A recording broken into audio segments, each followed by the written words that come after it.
There is a woman on a Greek island who is 97 years old and has never seen a doctor for anything serious in her life.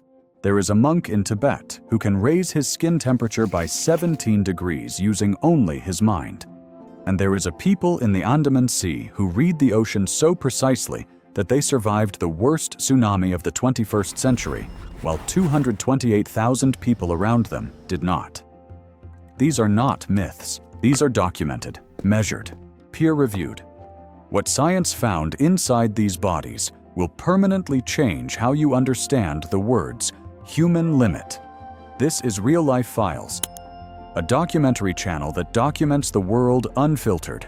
And these are the 10 biological mutations that prove evolution is not finished with us. We start at number 10, the easiest one to believe. 10. The Ikarians, the people who forget to die. Ikaria is a Greek island in the Aegean Sea. 8,000 people, olive trees, goats, and stone walls that have been standing since before the Ottoman Empire, and 3 times more 90-year-olds per capita than the rest of Europe. 10 times more centenarians than the United States. The first researchers who came to study this dismissed it as record-keeping error. The island had no reliable birth documentation for most of the 20th century. Old people tend to exaggerate. Then the data held. The Attica study from the University of Athens confirmed it in 2009. National Geographic's Blue Zones research confirmed it in 2012. Ikaria is one of 5 places on Earth where humans regularly live past 100 and do so in full cognitive and physical health. The cardiovascular disease rate is 20% of the European average. Alzheimer's, 1/5, the rate measured in comparable populations. Cancer mortality, 20% lower than mainland Greece. The mechanisms are not mysterious. Ikarian herbal teas, wild rosemary, sage, artemisia consumed daily for centuries, carry natural diuretic properties that quietly suppress blood pressure across a lifetime. The mandatory afternoon nap, observed by every household between 2 and 5 p.m., reduces cardiovascular mortality by 37%, according to the Journal of Epidemiology and Community Health. The diet: olive oil, legumes, wild greens, small quantities of meat, almost zero processed sugar. And the fourth factor is the hardest to bottle. Every person on this island knows every other person. Loneliness, which the American Medical Association now classifies as a mortality risk equivalent to smoking 15 cigarettes a day, is structurally impossible in Ikaria. They do not try to live long. They simply never stop living. But if you think longevity through lifestyle is extraordinary, wait until you see what happens when a people's biology itself rewrites the rules of nutrition at the genetic level. 9. The Maasai, the people whose blood defies their diet. The Maasai of Kenya and Tanzania consume approximately 60% of their daily calories from saturated animal fat. Blood, milk, meat. No vegetables most of the year, no fruit, no grains. Every nutritionist in the Western world would predict catastrophic cardiovascular outcomes within a decade. In 1964, George Mann of Vanderbilt University conducted the first full cardiovascular workup on 400 Maasai warriors. He expected to confirm the fat heart disease hypothesis. What he found instead shook his field. Average cholesterol, 135 milligrams per deciliter, lower than the average American college student eating salad. Their arteries, examined post-mortem, were not narrowed. They were wider than average. Mann published in the American Journal of Epidemiology in 1972. The reaction from the medical establishment was silence, then skepticism, then a slow and uncomfortable acknowledgement that something in the Maasai body was not operating by the rules. Cambridge University researchers working with Maasai gut microbiome samples in 2019 found bacterial strains capable of breaking down bile acids, removing cholesterol from circulation that were entirely absent from Western comparison samples. strains that likely developed over thousands of years of identical dietary pressure. Their liver actively suppresses endogenous cholesterol synthesis when dietary cholesterol rises, a feedback loop not documented in any other human population. The walking average helps, 14 to 19 kilometers per day for warriors. But the mechanism is genetic, and it is specific. Drop your country in the comments right now. I want to know where in the world you are watching this.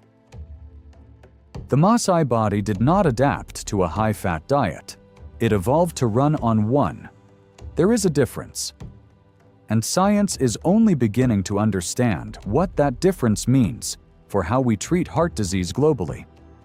But if a genetic fat processing upgrade surprises you, the next mutation operates in an environment where the fat you burn is the only barrier between your body and death. 8. The Tsaatan, the people who live at -50. The Tsaatan people of northern Mongolia, also called the Duka number, between 200 and 400 individuals. They live in the taiga forests of Kovskol province at elevations above 2,000 meters. In winter, temperatures reach -50 degrees Celsius. They sleep in orts teepees with a single fire. No insulation rated for these conditions. No modern thermal technology. Studies of brown adipose tissue, the heat-producing fat layer the human body uses in cold show concentrations, in cold-adapted Mongolian populations, comparable to Arctic marine mammals, not other humans. Brown adipose tissue, in most adults living in temperate climates, is largely dormant by age 30. In populations with generational cold exposure like the Tsaatan, it remains metabolically active throughout life. The TRPM8 receptor, the cold-sensing protein that triggers the pain signal in freezing conditions, carries a genetic variant documented in Siberian and Mongolian pastoral populations in Nature Communications in 2021. The variant raises the threshold at which cold registers as dangerous. What your body reads as emergency, theirs reads as mourning. Their reindeer are not decoration. Every behavioral cue the animals give: migration direction, feeding pattern, group formation is a weather forecast. The Tsaatan read with precision no meteorological instrument has matched in their terrain. The population is the lowest it has ever been in recorded history. Their grazing territory, compressed by mining concessions and park boundaries, shrinks every decade. The elders who can read the reindeer are dying without successors. But if cold adaptation through millennia of Arctic exposure pushes the edge of what you thought was possible, the next mutation took a different approach. It did not adapt the body to the environment. It stored the environment inside the mind for 65,000 years. 7. The Aboriginal Australians, the people who carry 65,000 years in their heads. Aboriginal Australians have inhabited the continent for at least 65,000 years. That is 55,000 years before the first pyramid was built. 63,000 years before the Roman Empire. They navigated a landmass the size of Europe without a single map. Their navigation system is encoded in songs called songlines that describe routes, landmarks, waterholes, and food sources across 3 million square kilometers of terrain. The songs are the map. Learn the song. You know the path. Researchers from Monash University published findings in the Australian Geographer in 2017, documenting something that stopped the astronomical community. Aboriginal oral traditions contain precise descriptions of geological and celestial events, meteor impacts, volcanic eruptions, sea level changes that occurred between 7,000 and 10,000 years ago. The descriptions were cross-referenced against geological and archaeological records. They matched. This is the longest verified oral historical record in the existence of our species. Spatial navigation testing conducted at the University of Queensland in 2016 showed traditional Aboriginal participants scoring 40% higher than urban Australians when navigating unfamiliar terrain using environmental cues, reading subtle changes in vegetation, soil color, wind direction, and animal behavior in ways their urban counterparts could not detect, let alone interpret. Of the 250 distinct Aboriginal languages documented at European contact in 1788, fewer than 20 have fluent speakers today. The Stolen Generations policy, which removed an estimated 100,000 Aboriginal children from their families between 1910 and 1970, severed the transmission chain of Songline knowledge in a single administrative decision. A navigation system that took 65,000 years to build. Interrupted in 60. But if the most precise navigational memory in human history is extraordinary, the next mutation goes deeper than memory. It goes into the immune system itself, and what one people's 16,000-year isolation did to their body's ability to survive diseases that should have killed them. 6. The Vedda, the island immunity. The Vedda are Sri Lanka's original inhabitants. Their lineage diverged from all other South Asian populations approximately 16,000 years ago. They have lived in the island's jungles since before recorded history, exposed to malaria, dengue, leptospirosis, and intestinal parasites at every generation. British colonial physicians documenting Vedda communities in the 1880s noted an anomaly. Communities living deepest in the jungle showed dramatically lower rates of chronic and infectious disease than both urban Sri Lankans and European settlers in equivalent climates. A genomic study from the University of Peradeniya, published in the Journal of Genetics in 2018, identified HLA alleles, the immune system's recognition proteins in Vedda populations that exist in no other South Asian group. These variants appear to have evolved independently, shaped by 16,000 years of specific pathogen pressure in the Sri Lankan jungle ecosystem. Their gut microbiome, measured in a 2019 pilot study, contained 312 distinct bacterial species.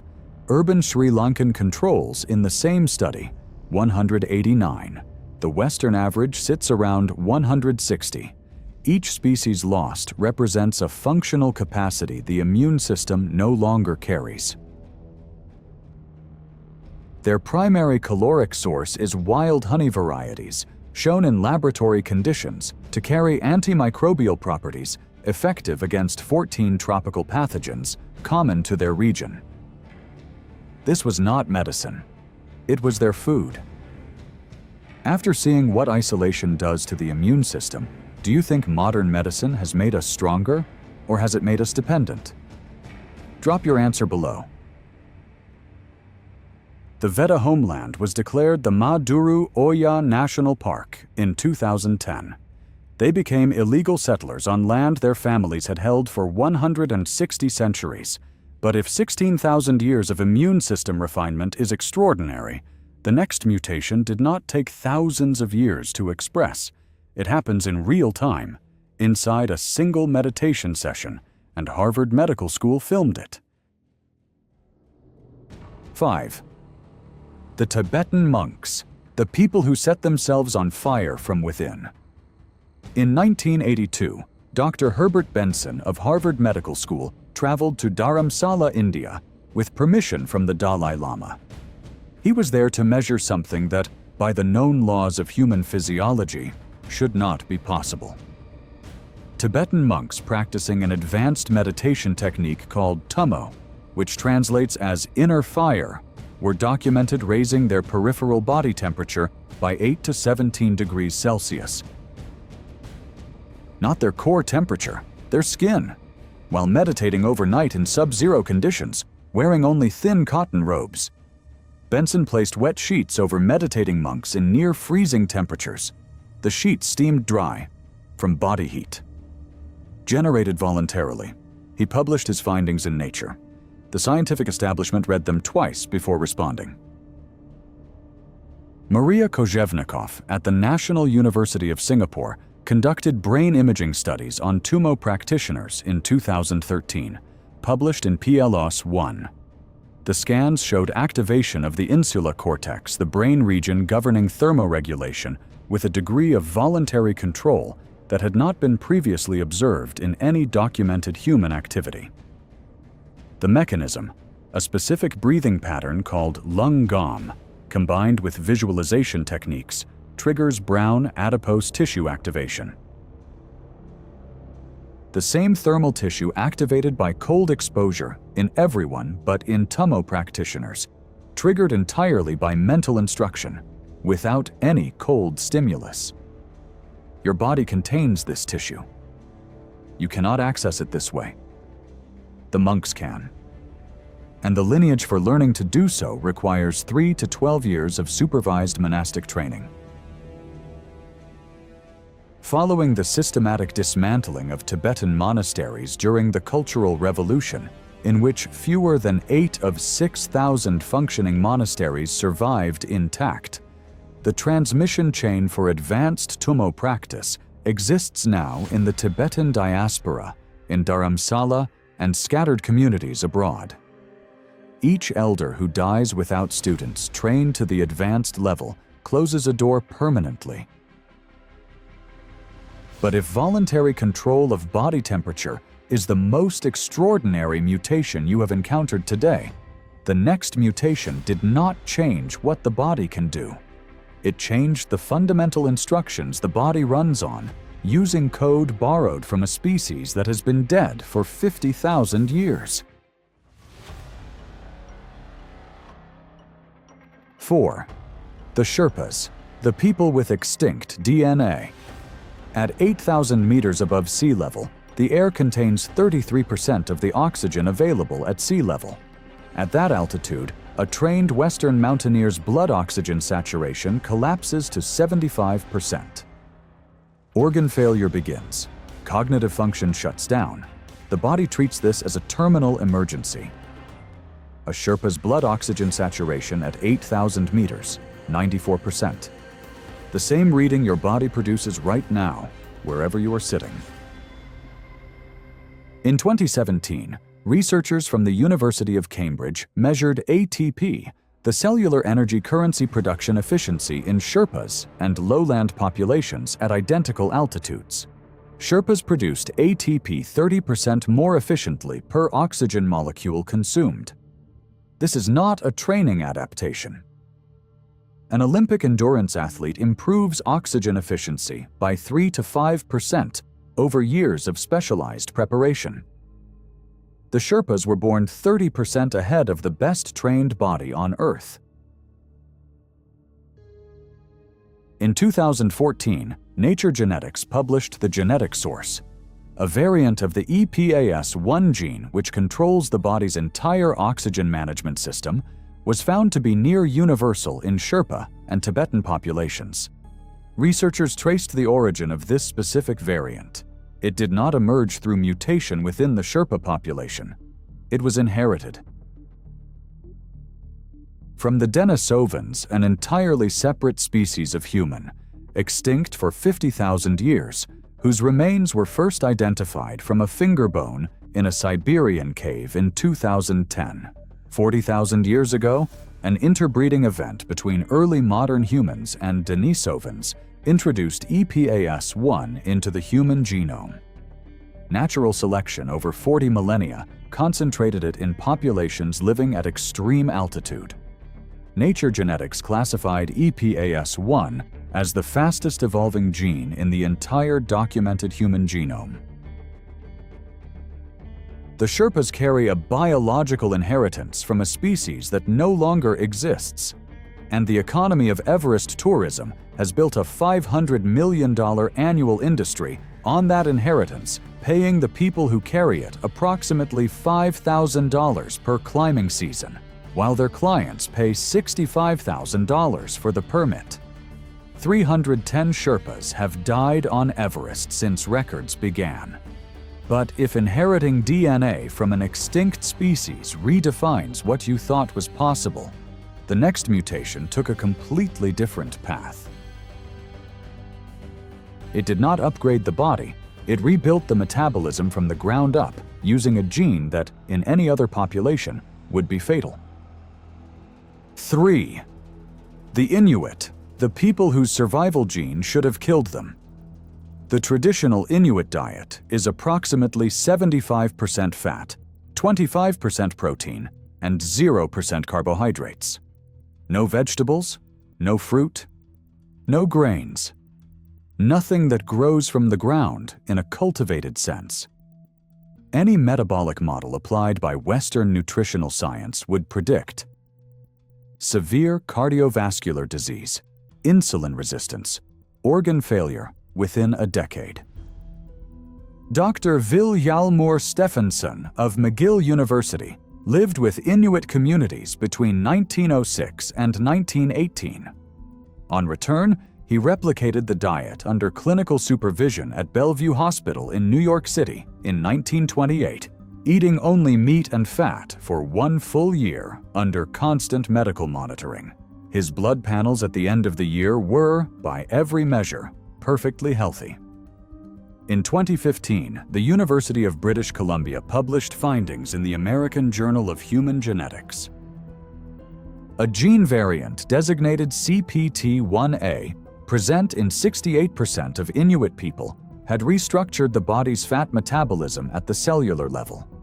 Under normal circumstances in any other human population, the CPT1A variant in this form would cause fatal metabolic disease in infancy. In the Inuit genome, it does the opposite. It reprogrammed fat as the primary fuel source, running the body on ketones with an efficiency that makes the Western metabolic system look like a gasoline engine next to a turbine. This is classified as the most dramatic diet-specific genetic adaptation ever documented in the human species. Then the supermarkets arrived. In the 1960s and 1970s, processed food infrastructure reached Arctic communities. Within 1 generation, type 2 diabetes rates in Inuit populations reached 17% from a baseline that was, before contact, functionally zero. The CPT1A variant, shaped over 5,000 years to run on animal fat, encountered refined sugar and processed grain. The body built for one fuel encountered another, and it had no adaptation for it. We are watching a 5,000-year-old genetic engineering project destroyed in a single generation by a bag of flour. Does that seem like progress to you? Tell me below. But if a rewritten metabolic gene is the limit of what you thought human evolution could do, the next mutation is different in kind, not degree. Because science has never seen anything like it. And it may already be disappearing before we understand it. 2. The Korowai. The people whose bodies learned to live in the sky. In the lowland rainforests of Papua, Indonesia, the Korowai build their homes in trees. Not at 5 meters, not at 10. At 15 to 50 meters above the jungle floor, with documented cases reaching 52 meters. Using only stone tools, vines, and hand-selected timber, no nails, no engineered materials. An informal structural assessment of Korowai treehouse design, conducted by researchers from the University of Technology, Sydney, in 2015, found that the load distribution geometry, the way weight is transferred laterally across branch junctions, mirrors Tensegrity principles that Western architecture independently formalized in the 20th century. The Korowai arrived at the same structural solution through thousands of years of empirical refinement. Their homes, in Category 2 wind conditions, hold. More extraordinary than the architecture is the neurology. Korowai children play, work, and sleep at heights where any safety framework used in any Western country would mandate harnesses, barriers, and trained supervision. Anthropological field notes spanning 4 decades contain no documented fall incidents among Korowai children in their native environment. Studies of vestibular adaptation. The balance and spatial orientation system show that in environments requiring constant 3-dimensional navigation at height, cerebellar volume in the regions governing spatial processing increases measurably. The Korowai exist at the far end of this adaptation curve. Their bodies, from infancy, calibrate to a world where the ground is not the reference point. When Indonesian resettlement programs moved Korowai families into ground-level government housing in the 1990s, field researchers documented immediate and consistent reports of sleep disruption, disorientation, and anxiety. Not because the housing was inadequate, because the ground felt wrong. Palm oil companies have cleared an estimated 40% of Korowai forest territory since 2005. The engineering knowledge held entirely in the hands of the builders, with no written form, is now concentrated in elders whose students are fewer each generation. And if the Korowai represent the most visually extreme biological adaptation on this list, the final mutation is the most important one to understand. Because what it reveals is not what the human body can become. It is what the human body already was, and what we have spent the last century erasing.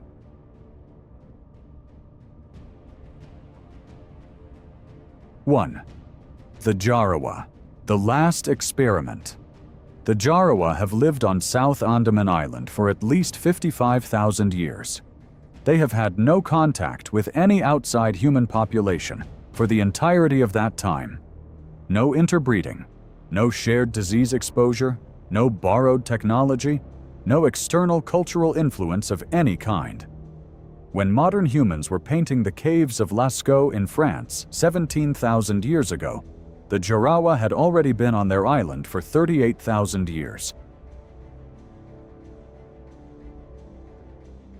400 people, a forest reserve of 765 square kilometers, and an immune system that science has measured and cannot fully explain. By all established epidemiological models, their first sustained contact with the outside world, which began in 1998, after decades of approach attempts that included attacks the Jarawa repelled with bows and arrows, should have triggered mass mortality. Every documented first contact event in the historical record, from the Americas to Australia to the Pacific Islands, produced epidemic death rates between 40 and 90% within the first generation of exposure. The Jarawa survived first contact with statistically anomalous health outcomes. Researchers from the Indian Council of Medical Research documented, in field surveys between 2002 and 2008, that Jarawa immune response to novel respiratory pathogens showed accelerated innate pathway activation, the first-line defense that does not require prior exposure to a specific pathogen operating at speeds outside the documented human range. The hypothesis not yet proven at the genetic level with full sequencing, because the Jarawa have not consented to that research, is that 55,000 years of small population isolation may have produced compensatory selection for hyper-efficient innate immunity. In the absence of herd immunity, the first responder system became extraordinary. There are 400 of them. The Andaman Trunk Road, which the Indian Supreme Court ordered closed in 2002, still operates through their reserve. Tour operators ran illegal human safari trips documented on video as recently as 2012. The buffer zone is, according to Survival International's most recent assessment, critically inadequate. A single epidemic reaching the Jarawa does not represent the loss of one culture. It represents the end of a 55,000-year biological experiment, the data from which science has barely begun to read.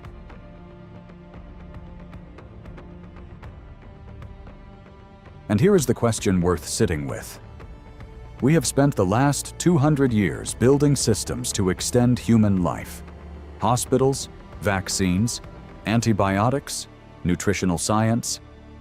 And in that same period, we have dismantled 10 of the most sophisticated biological adaptations our species ever produced, each one shaped by conditions we will never be able to recreate. The Jarawa immune system, the Sherpa oxygen engine, the Inuit metabolic code, the Korowai vestibular calibration, the Maasai cholesterol suppression, the Aboriginal navigational memory, the Ikarian social architecture, each one the result of thousands of years of specific pressure on a specific population. Each one currently disappearing. The question is not whether evolution is still happening. The question is, what are we selecting for right now, and what are we selecting against? If this documentary series changed how you see what the human body has already become, subscribe to Real Life Files. We document the science behind the world's most extraordinary human populations. No filters, no mythology, just the verified record. New video every 3 days.